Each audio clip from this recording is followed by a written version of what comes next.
आइए सीधा मुद्दे पर आते हैं।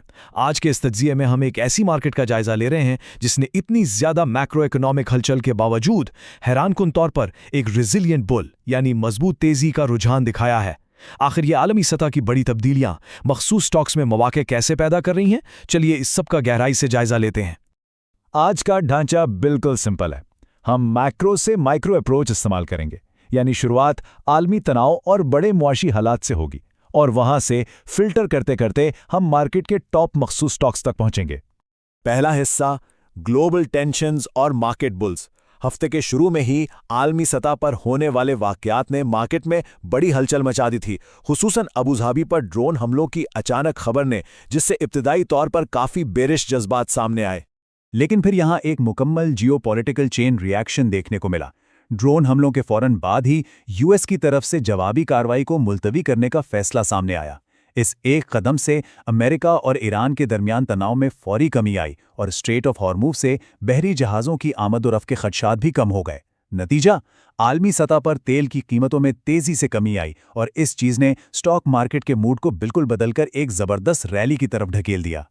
और इस बदले हुए मूड का रिजल्ट इस शानदार नंबर की सूरत में सामने आया। KSE 100 इंडेक्स ने अपना हफ्ता 1,67,844 पॉइंट्स पर क्लोज किया। ये 1.4% का बड़ा इजाफा था। इस जबरदस्त कारकर्दगी में PTCL और स्टैंडर्ड चार्टर्ड बैंक जैसे टॉप गेनर्स का किरदार सबसे नुमाया रहा। दूसरा हिस्सा इकोनॉमिक पल्स और मेगा IPOs। आलमी सियासत की धुंध से निकलकर अब जरा मकामी मुआशियत की तरफ आते हैं और देखते हैं कि इस वक्त मार्केट में कितनी ज्यादा लिक्विडिटी मौजूद है। अब इन नंबर्स को थोड़ा डिटेल में समझते हैं। अप्रैल के महीने में करंट अकाउंट डेफिसिट $324 मिलियन आया। अब बज़ाहिर ये फिगर देखकर थोड़ी फिक्रमंदी ज़रूर होती है, लेकिन यहाँ असल कहानी पिछले 10 महीनों का मजमूई ट्रेंड बताता है, जहाँ टोटल डेफिसिट सिर्फ $252 मिलियन बनता है। इसलिए अप्रैल के इस डिप को किसी तवील मुद्दती घबराहट का बाइस बिल्कुल नहीं बनना चाहिए, क्योंकि लॉन्ग टर्म में ये नंबर्स रियासती अहदाफ के मुताबिक बिल्कुल ठीक ट्रैक पर हैं। और मार्केट में मौजूद पैसे की ताकत का अंदाजा लगाना हो तो इस 7.7 बिलियन रुपीस की रकम को देखें। यह सर्विस लॉन्ग मार्च यानी SLM के रिकॉर्ड ब्रेकिंग IPO का हजम था।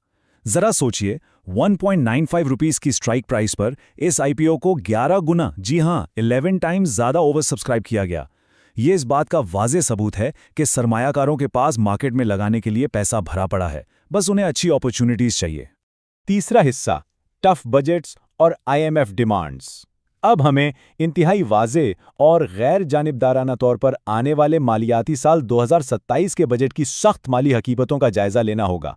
इन अहदाफ को देखें तो स्टेट की स्ट्रैटेजी बिल्कुल शीशे की तरह साफ नजर आती है। बजट का टोटल आउटले तकरीबन 17 ट्रिलियन रुपीस मुतवक्का है, जिसके मुकाबले में FBR का टैक्स टारगेट 15.7 ट्रिलियन रखा गया है। इस माली खला को पूर करने के लिए रियासत बगैर किसी सियासी फर्क के सिर्फ माली जरूरत के तहत वाज़े तौर पर इकदामात ले रही है, जैसे कि 600 से 700 बिलियन रुपीस के एडिशनल डायरेक्ट टैक्सेस और पेट्रोलियम लेवे में कम अज कम 260 बिलियन रुपीस का इजाफा मुतवक्का है।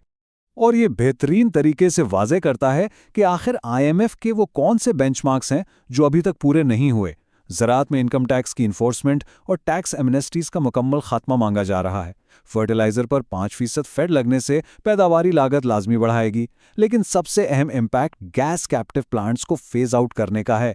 सोचिए, जो प्लांट्स अभी सस्ती गैस पर चल रहे हैं, उन्हें अचानक 15 रुपये फी यूनिट महंगी ग्रिड बिजली पर आना पड़ेगा, जो मुनाफे पर एक बहुत बड़ा डेंट डालेगा।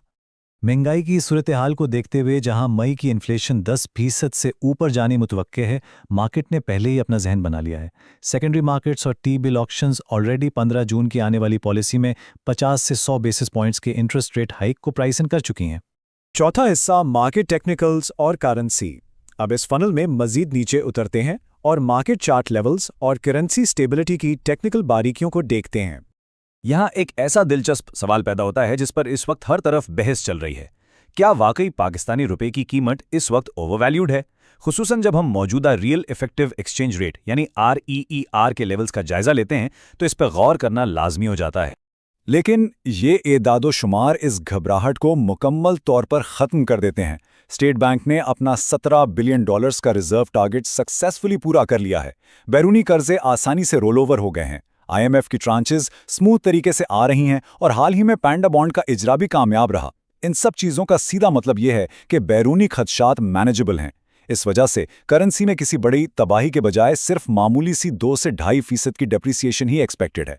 अगर ओवरऑल के AC100 की टेक्निकल तस्वीर देखें तो हाल ही में इस गैप अप ओपनिंग के बाद मार्केट के लिए 1,66,000 का क्रूशल पिवट सपोर्ट लेवल बरकरार रखना इंतहाई ज़रूरी है। अगर इंडेक्स इस बेस का एहतराम करता है तो ही तेजी का ये ट्रेंड कायम रहेगा और अगला अपसाइड टारगेट सीधा 1,73,000 पॉइंट्स तक जा सकता है। पांचवां और आखिरी हिस्सा, टॉप स्टॉक्स जिन पर नजर रखनी चाहिए। अब हम आखिरकार उस माइक्रो लेवल पर आ गए हैं जहां इन सब मैक्रो हालात के बदले में बनने वाली दिलचस्प स्टॉक अपॉर्चुनिटीज का जायजा लिया जाएगा। सबसे पहले फार्मा सेक्टर में एजीपी की इस बड़ी कॉर्पोरेट रिस्ट्रक्चरिंग पर नजर डालते हैं। जब ओबीएस ग्रुप की सब्सिडीज को मर्ज किया जाएगा तो इसमें बायर का सॉलिड पोर्टफोलियो और लैंड एसेट शामिल हो जाएंगे। इस कॉर्पोरेट सिनर्जी का फायदा ये होगा कि प्रॉफिट 3.7 बिलियन से सीधा 5.6 बिलियन रुपीस पर चला जाएगा। ये इतना बड़ा इजाफा है कि इससे 109 मिलियन नए शेयर्स के आने का डर आसानी से खत्म हो जाता है और मुतवक्का अर्निंग पर शेयर 14.5 रुपीस तक निकल सकती है। और जरा इस नंबर को देखें, 750 रुपीस। ये गंधारा इंडस्ट्रीज या GHNI के लिए एक मैसिव टारगेट प्राइस है। इसे बिल्कुल एक अल्फा स्टॉक कहा जा रहा है। सोचने की बात यह है कि अगर इसके पूरे साल की अर्निंग पर शेयर 150 रुपीस की उम्मीद रखी जाए तो ये स्टॉक इस वक्त 5 के PE मल्टीपल से भी कम पर ट्रेड कर रहा है। ये वैल्यूएशन वाकई काफी दिलचस्प और मुनाफा बख्श लग रही है। अब जो सबसे दिलचस्प बात यहाँ सामने आती है वो इन दो मुतहर्रिक स्टॉक्स की वाज़ेह टेक्निकल लाइंस हैं। DGKC इस वक्त अपनी 5th वेव में दाखिल हो रहा है। इसका बेहतरीन सपोर्ट जोन 168 से 175 है और इसका अगला टारगेट 210 तय किया गया है। दूसरी जानिब PTCL ने एक शानदार बुलिश फ्लैग ब्रेकआउट दिखाया है जिसकी सपोर्ट 57 पर बेस बनाती है और मुतवक्का टारगेट्स 61 से लेकर 69 तक हो सकते हैं। बैंकिंग सेक्टर के टेक्निकल्स की बात करें तो HBL को 267 से 268 के दरमियान एक्यूमुलेट किया जा सकता है। अपसाइड रेजिस्टेंस 290 पर और टारगेट 305 का बनेगा। वहीं नेशनल बैंक यानी NBP की कहानी और भी अट्रैक्टिव है क्योंकि इसका प्राइस टू बुक रेशियो 1 से भी कम है और इस पर डिविडेंड यील्ड भी जबरदस्त है। इसकी मौजूदा सपोर्ट 1775 पर है जबकि अपसाइड टारगेट्स 196 से लेकर 210 की निशानदेही करते हैं। आज के इस तज्जिए को हम इस आखिरी लेकिन इंतहाई अहम सवाल पर ख़त्म करते हैं। इस वक्त मार्केट ने वाज़ेह तौर पर दिखा दिया है कि इसमें डब्बो बर्दाश्त करने की कितनी ज़बरदस्त सलाहियत मौजूद है और बेशुमार सरमाया पार किया हुआ है जो बस एक अच्छे वक्त का इंतजार कर रहा है। सवाल यह है कि आलमी सियासत की ये धुंध आखिर कब छाटेगी ताकि ये ठहरी हुई लिक्विडिटी पूरी कुव्वत से मार्केट में बाहर आ सके।